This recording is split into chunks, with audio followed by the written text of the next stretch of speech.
सौराष्ट्रे शोभनाथं च श्रीशैले मल्लिकार्जुनम् उज्जयिन्यां महाकालम् ओंकारं ममलेश्वरम् परल्यां तु वैद्यनाथं च डाकिन्यां भीमशंकरम् सेतुबन्धे तु रामेशं नागेशं दारुकावने वाराणस्यां तु विश्वेशं त्र्यंबकं गौतमी तटे हिमालये तु केदारं भुस्मेशं च शिवालये एतानि ज्योतिर्लिंगानि सायं प्रातः पठेन्नर सप्तजन्म कृतं पाप स्मरणेन विनश्यति।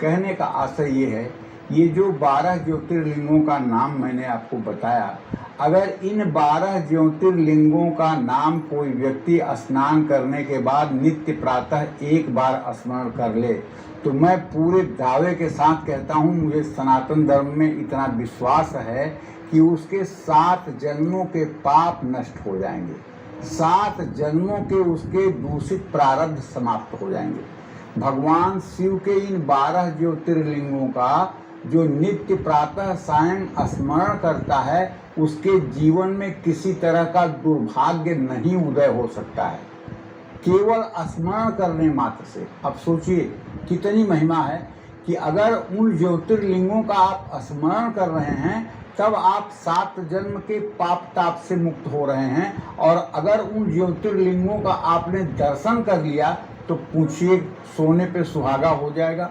मनुष्य का शरीर धारण करना सफल हो जाएगा।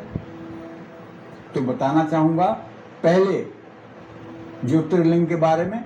गुजरात के सोमनाथ में जो ज्योतिर्लिंग है, उसका नाम है सोमनाथ ज्योतिर्लिंग। ये वर्णन जो है, इसका वर्णन महाभारत में, श्रीमद् भागवत महापुराण में और शिव पुराण में और स्कंद पुराण में मिलता है।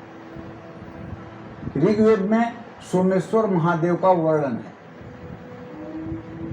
सोमनाथ ज्योतिर्लिंग को भगवान शिव का पहला ज्योतिर्लिंग माना जाता है।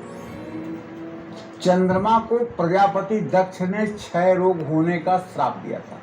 ये चंद्रमा जो है, ये दक्ष के दामाद हैं, और दक्ष ने अपनी 27 बेटियों को चंद्रमा के साथ ब्याह दिया था, जिसमें रोहिणी के प्रति चंद्रमा का बड़ा अनुराग था, और शेष बेटियों को चंद्रमा बड़ी उपेक्षा की दृष्टि से देखते थे।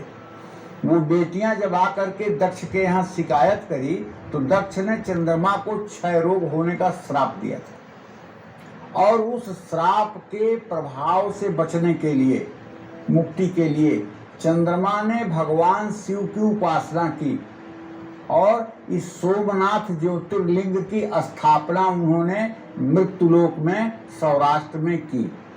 ये है सोमनाथ शिवलिंग की महिमा।